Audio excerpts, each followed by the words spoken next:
मंजिल हमेशा दूर नज़र आती है और रास्ते कठिन। बस एक बार चलना शुरू कर दें, वही कठिन रास्ते उम्मीदों भरे नज़र आते हैं।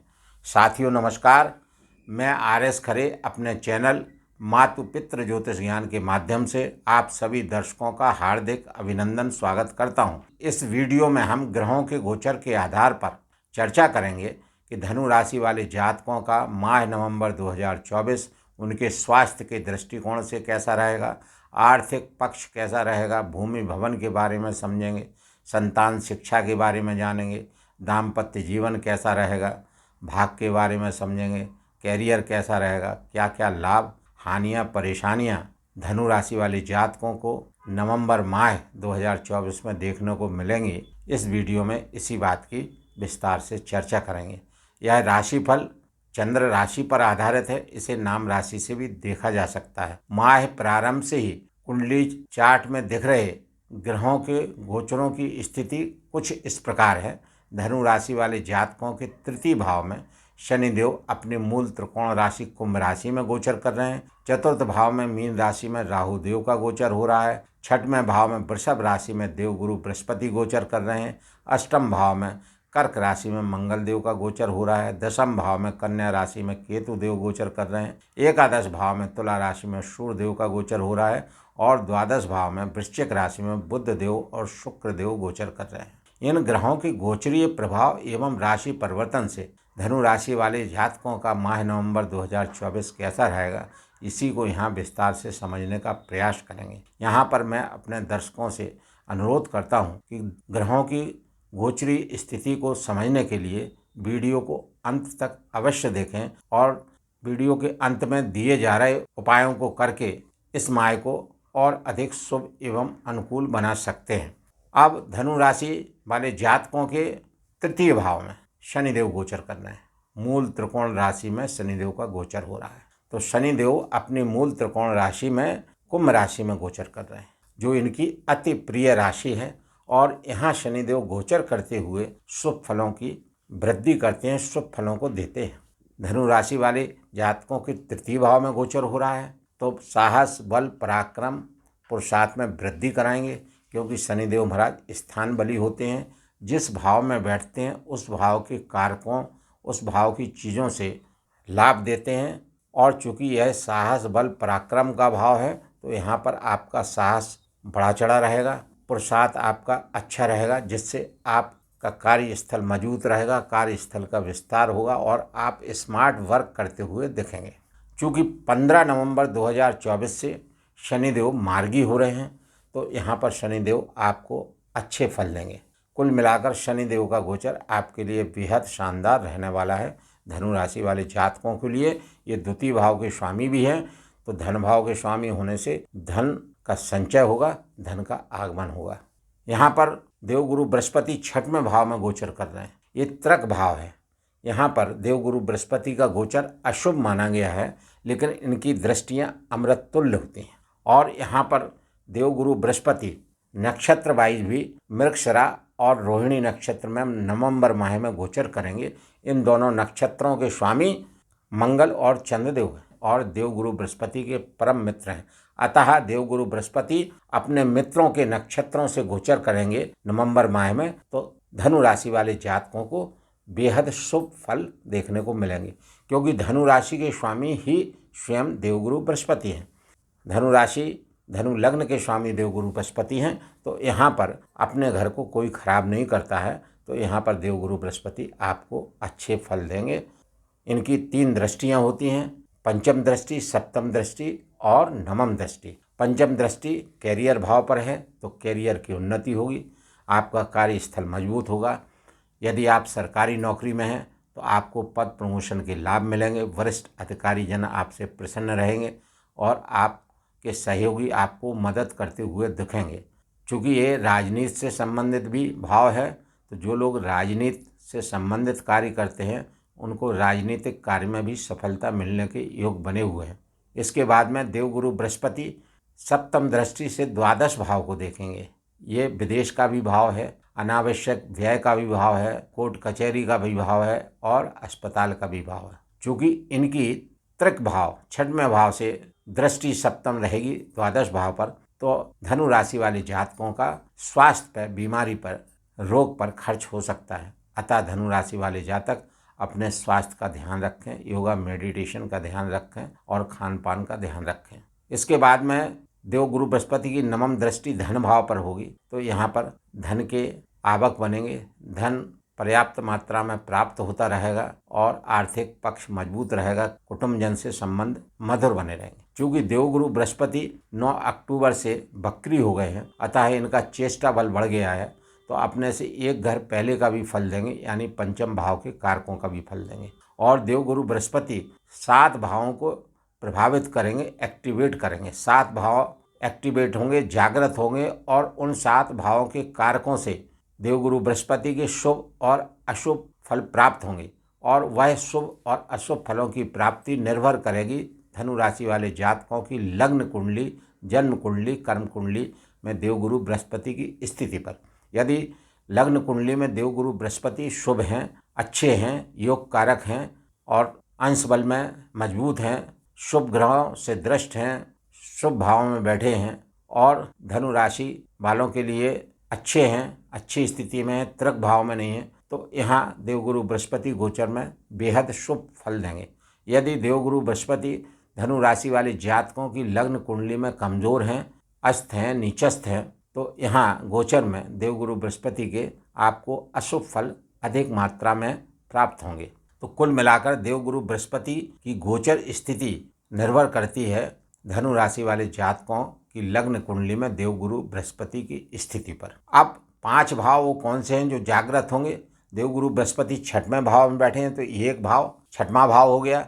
चूँकि चेष्टा बल बढ़ा हुआ है, बकरी है, तो अपने से एक घर पहले को अपने प्रभाव में लेंगे, तो पंचम भाव, 2 भाव और 3 दृष्टियां होती हैं जो क्रमशः दशम भाव, द्वादश भाव और धन भाव द्वितीय भाव पर है। तो 2, 3, 5 भाव और 2 भावों के स्वामी हैं देवगुरु बृहस्पति को 2 राशियां मिली हुई हैं, धनु राशि और मीन राशि। तो ये दोनों अच्छे केंद्र भावों के स्वामी हैं, तो ये 2 भाव हुए, कुल 7 भाव इफेक्टेड होंगे, प्रभावित होंगे, जागृत होंगे और इन 7 भावों से शुभ और अशुभ फलों की प्राप्ति देवगुरु बृहस्पति धनु राशि वाले जातकों को नवंबर माह में देंगे। गोचर में पहले भी बता चुका हूं कि देवगुरु बृहस्पति त्रिक भाव में 6वें भाव में गोचर कर रहे हैं और 6वें भाव में देवगुरु बृहस्पति का गोचर अच्छा नहीं माना गया है, किंतु ये अच्छे नक्षत्रों से गोचर करेंगे और चेष्टा बल इनका बड़ा रहेगा, तो काफ़ी आपको शुभ फलों की प्राप्ति यहाँ पर होगी।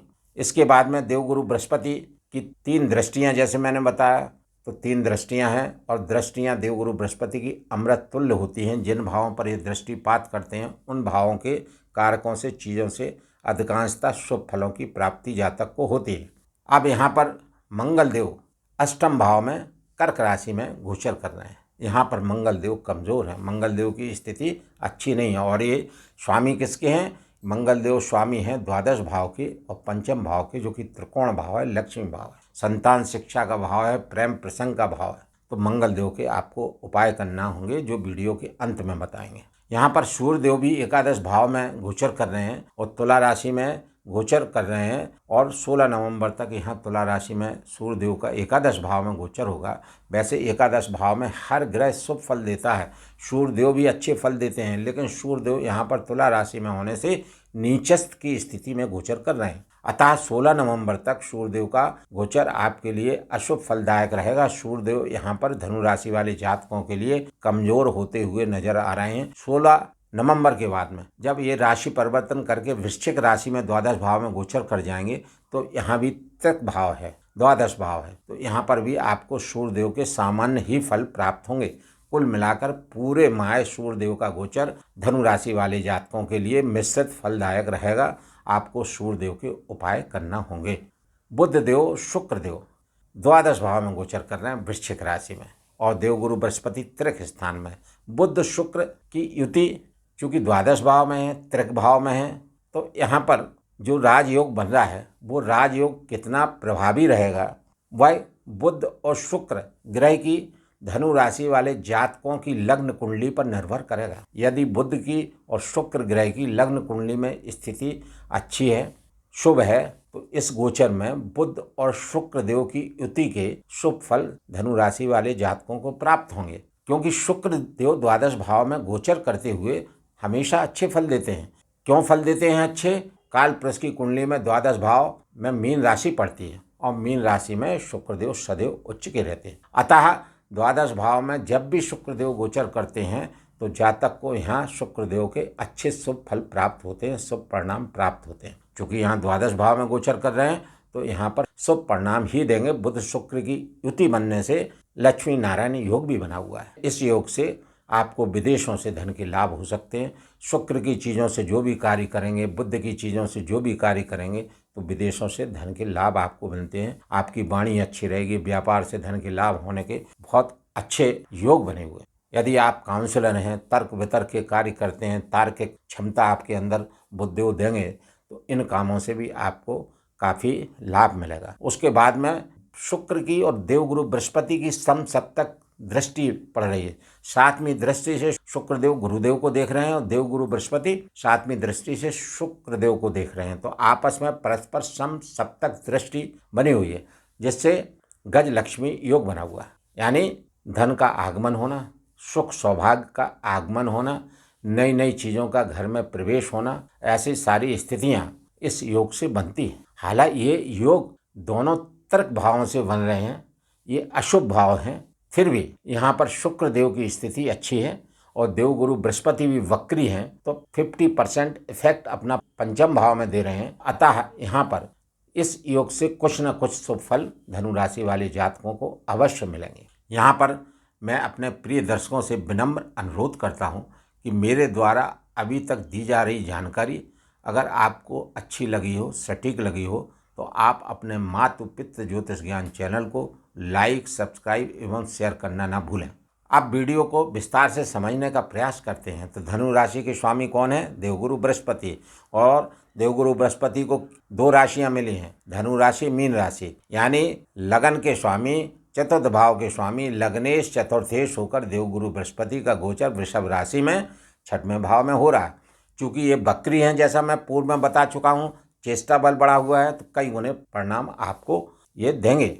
चूँकि ये दो अच्छे भावों के स्वामी हैं, केंद्र भावों के स्वामी हैं, तो आपको शुभ फलों की प्राप्ति होगी। इनकी तीनों दृष्टियाँ अच्छे भावों पर हैं। एक दृष्टि कर्म भाव पर है, एक दृष्टि जो है द्वादश भाव पर है, एक धन भाव पर है। तो इन तीनों भावों के कारकों से आपको शुभ फल प्राप्त होंगे, जैसा कि मैं पूर्व में आपको बता चुका हूँ। क्योंकि आपकी राशि के स्वामी हैं तो आपका मान बढ़ेगा, सम्मान बढ़ेगा, स्वास्थ्य अच्छा रहेगा। और चतुर्थ भाव के स्वामी होने से माता का स्वास्थ्य भी अच्छा रहेगा। भूमि भवन के कार्यों से आपको लाभ होगा। रियल एस्टेट के कार्य कर रहे हैं उससे भी आपको उन्नति देखने को मिलेगी। यहाँ पर राहु देव गोचर कर रहे हैं चतुर्थ भाव में, और राहु देव जहाँ भी गोचर करते हैं 3, 6, 11 भाव के अलावा वहाँ राहु देव बीच बीच में उस भाव के कारकों में परेशानियाँ देते हैं।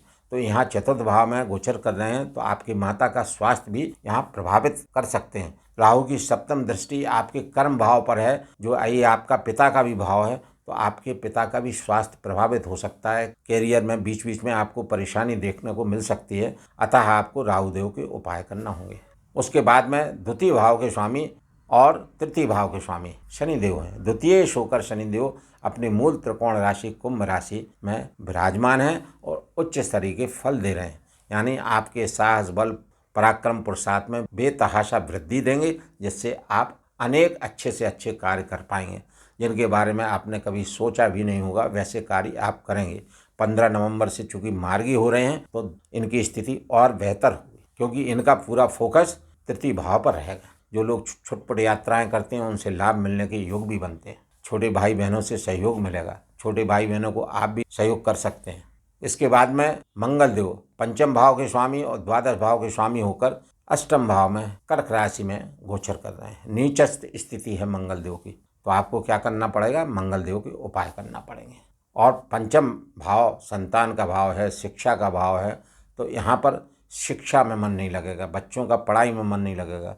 तो ये आपको मैनेजमेंट प्लानिंग करके अपनी पढ़ाई को व्यवस्थित करना है, क्योंकि ये आपको जानकारी दी जा रही है कि मंगल देव यहाँ पर आपको अटकाव भटकाव दे सकते हैं। तो आपको अपना कंसंट्रेशन पूरा रखना है पढ़ाई पर। जो लोग लव अफेयर्स में हैं उनको बहुत संभल के चलना पड़ेगा। आपस में सामंजस्य बना के रखना पड़ेगा।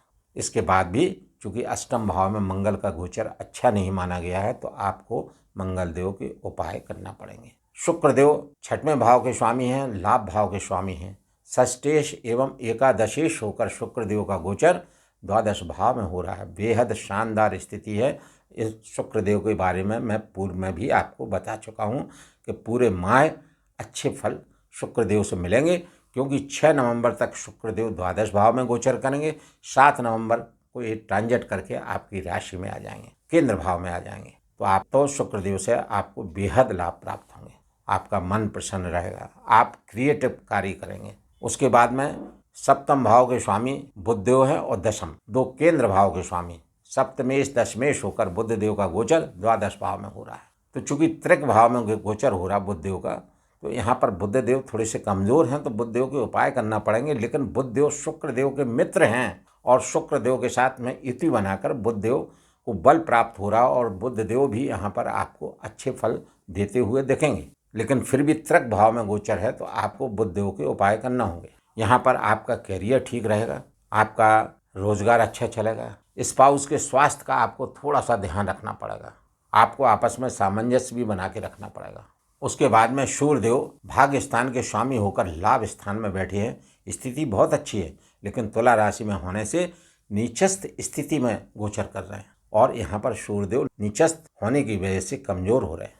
तो आपको सूर्यदेव के उपाय करना पड़ेंगे, क्योंकि 16 नवंबर के बाद ये द्वादश भाव में भी ट्रांजिट करेंगे तो वहाँ भी इनके अच्छे फल प्राप्त नहीं होंगे, वहाँ भी ये कमज़ोर रहेंगे। तो पूरे माह सूर्यदेव का गोचर धनु राशि वाले जातकों के लिए कमज़ोर बना हुआ है, अतः सूर्यदेव के आपको उपाय करना होंगे। कुल मिलाकर धनु राशि वाले जातकों का माह नवंबर 2024 ग्रह गोचर के हिसाब से विशेष शुभ एवं अनुकूल बना हुआ है। फिर भी इस गोचर को और अधिक शुभ एवं अनुकूल बनाने के लिए आपको अपने राशि के स्वामी देवगुरु बृहस्पति का उपाय करना आवश्यक है, क्योंकि देवगुरु बृहस्पति छठवें भाव में त्रिक भाव में गोचर कर रहे हैं। तो उपाय के लिए श्री विष्णु सहस्त्र नाम का पाठ नित्य श्रद्धापूर्वक करें। देवगुरु बृहस्पति का बीज मंत्र ओम ग्राम ग्रीम ग्रोम साह गुरुवे नमः की एक माला नित्य जाप करें। प्रत्येक गुरुवार को श्री विष्णु भगवान के मंदिर जाकर दर्शन करें और गरीब एवं जरूरतमंद लोगों को पीली वस्तुओं का, पीले फलों का, पीले वस्त्रों का, पीली मिठाइयों का